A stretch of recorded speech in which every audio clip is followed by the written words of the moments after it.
And to make it even more simple, there is a topic about formants and harmonics.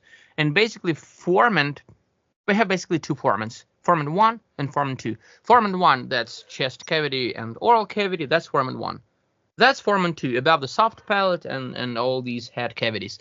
And that's why first passaggio, which is for the tenor voices, E flat, E4, F4, and F sharp 4, that's the main crucial thing. That is all about what we are doing when we're going through this region of our range. And basically, that's our transition from formant 1 to formant 2.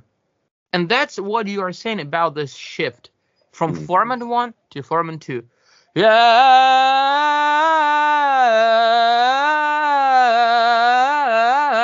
I can clearly hear.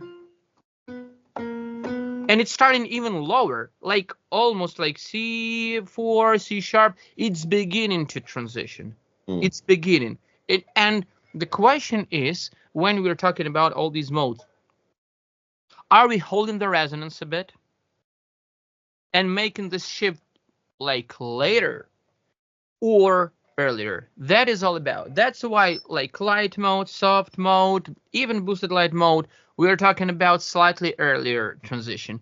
When we're talking about medium mode, hard mode, and especially heavy mode, which is we are maintaining through the mouth.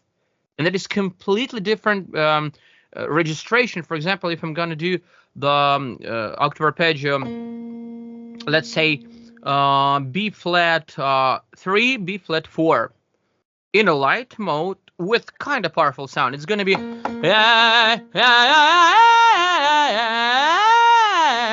But if I'm going to say,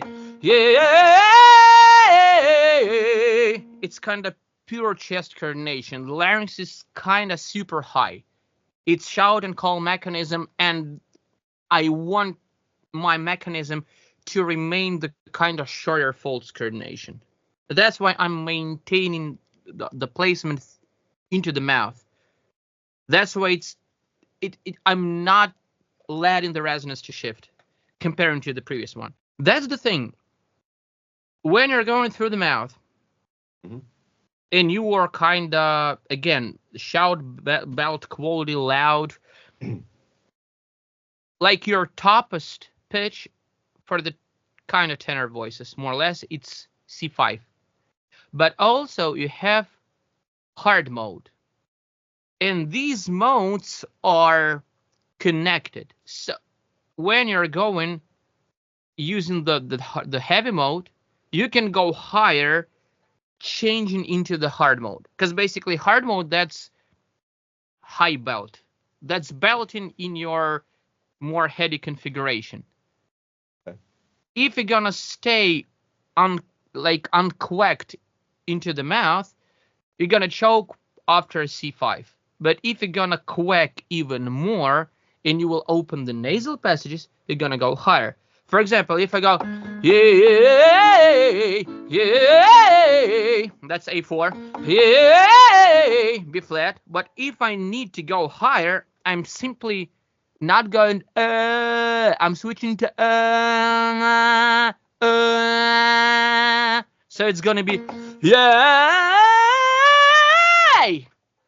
when I'm opening the nasal cavities, I'm quacking, and the vocal tract is beginning to becomes smaller. You know what I mean? That's why amplification for the higher frequencies is more kind of open and engaged. And that's why I can thin out more. And also when we are going from heavy mode into more hard mode configuration, the mechanism behind this settings are more kind of maintaining the shorter folds configuration for the oral chest belt. When you are entering into the hard mode, you are turning on the thyroid tilt. So mass, reducing, thinning out the folds and stretching, engaging. And that's why you can go higher, because when you're belting through the mouth using too much mass, the folds are kind of shorter. That's why after a C5, it's almost you just can't go higher because that's the limit. The folds are too short to go higher. So you're kind of belting the same, but you are changing the mechanism intrinsically. And you have the belt and shout call quality, like boomy, shouty, super strong sound, but the configuration is different. And that's why you're entering into the header space, and you can belt like super high, like G sharp 5, A5, like for example, Tony Hernell from TNT and all those guys.